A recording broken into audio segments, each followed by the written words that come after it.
définir Richard Caron par tous ses membres. Mais qu'est-ce qu'il définit réellement? Faisons d'abord un survol de ce qu'il n'est pas. Ça va être plus vite. Là, la liste est longue. C'est fait. Bon avec les outils.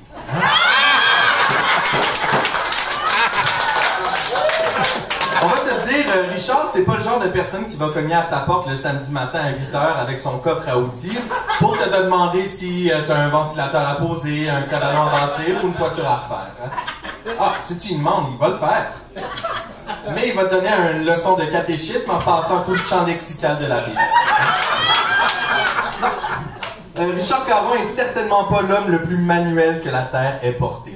Mais, au moins, il s'essaye puis il se débrouille. Faut au moins lui demander ça. Qu'est-ce que Richard Caron n'est pas?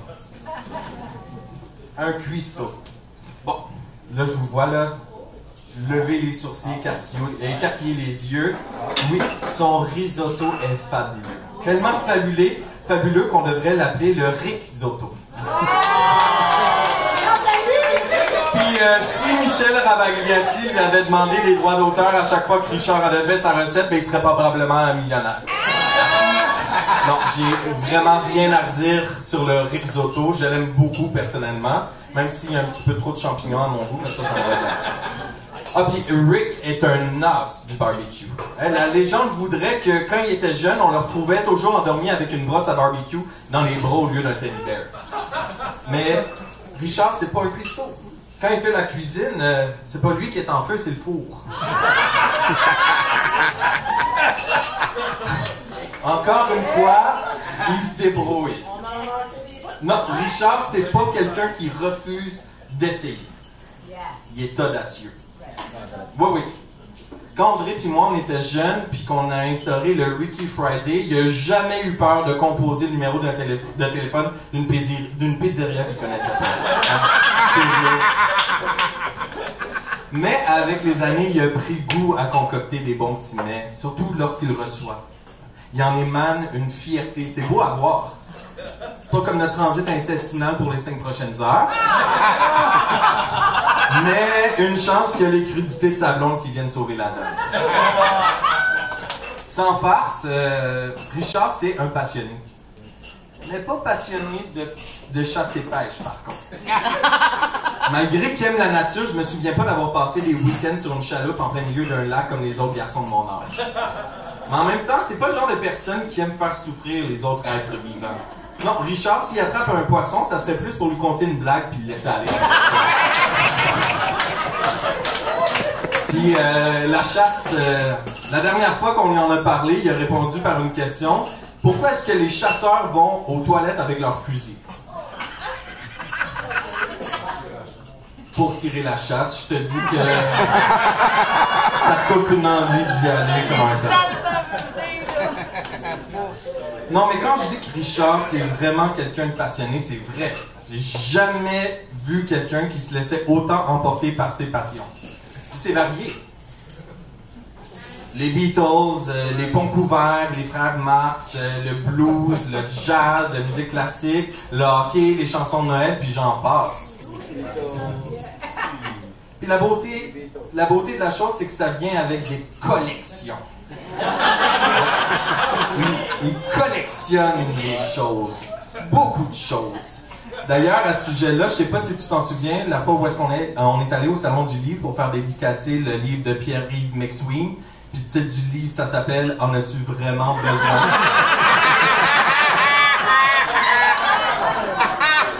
C'est assez ironique en effet.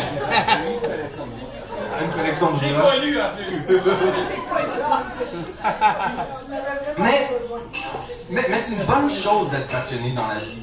Puis je dois beaucoup au fait que mon père soit quelqu'un de passionné. Je dois beaucoup à mon père, point. La passion, la patience, la diplomatie, la générosité, l'empathie, la raison, l'amour, être là pour les autres, à cœur ouvert, sans arrière-pensée. Je pense que si t'étais pas comme ça, la salle serait pas mal vide à soir.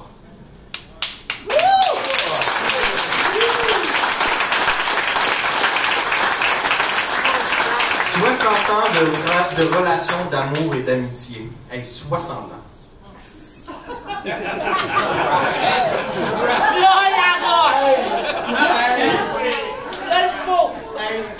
Qu'est-ce qu'on te souhaite, papa, pour tes 60 ans? Qu'est-ce que tu aimerais qu'on te souhaite? C'est ça, c'est exactement ça. Qu'est-ce que tu aimerais, toi? J'ai déjà tout. À l'approche de la retraite, oui.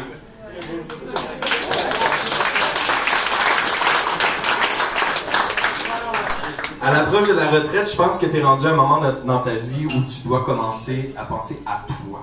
Je pense que tu as pas mal commencé à prendre soin de toi. Pour nous, pour qu'on puisse te côtoyer encore le plus longtemps possible, mais surtout pour toi, parce que tu le mérites, tout simplement. Je t'aime.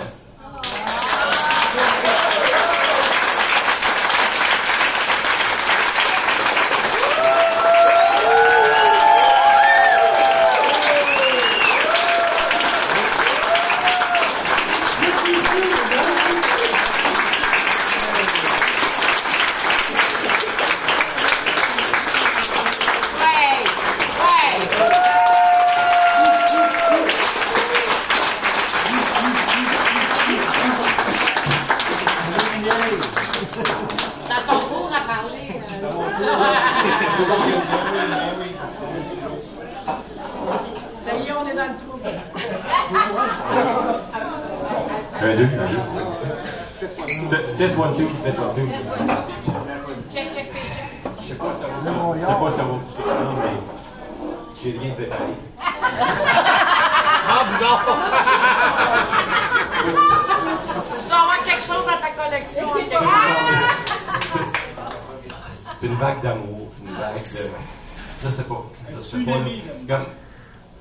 Quand je suis arrivé tout à l'heure, ben voyons donc. Je sais pas.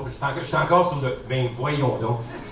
Je vois tout le monde, là, puis c'est toutes des étapes de ma vie, là, comme je disais, c'est Magical Mystery Tour, mais vous êtes ma pochette de Sgt. Pepper.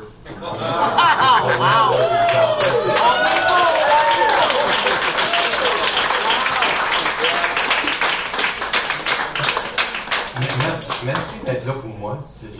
J'ai pas d'autres mots. Vous êtes là, vous avez fait votre journée, votre soirée pour moi. Ma blonde, mes enfants, ma belle-mère, tout le monde qui ont préparé ça. Je sais pas, il y a peut-être d'autres personnes aussi que j'oublie parce que je sais pas, j'étais pas au courant. Ma tante Diane, oui, c'est ça, c'est ça. Fait, oui. Voilà, je suis sans mots. Ben, vieillir, c'est le fun. Vieillir, oui, c'est le fun de vieillir. Puis, je veux pas être un downer, là. Je veux juste parler. J'ai pensé pour des gens qui. Quand on a célébré les 60 ans de mon père, il était en fauteuil roulant, il parlait plus, il mangeait. Il était gavé. D'avoir soir, la vie m'a choyé. Il y a des gens qui se sont pas rendus à 60 ans, il y a des gens qui. T'es le plus beau, Richard! Ouais! Voilà, ben, écoutez, je pourrais continuer comme ça à dire des niaiseries pendant des heures et des heures, mais on est ici pour s'amuser, puis je suis content que vous soyez dans ma vie. Merci tout le monde.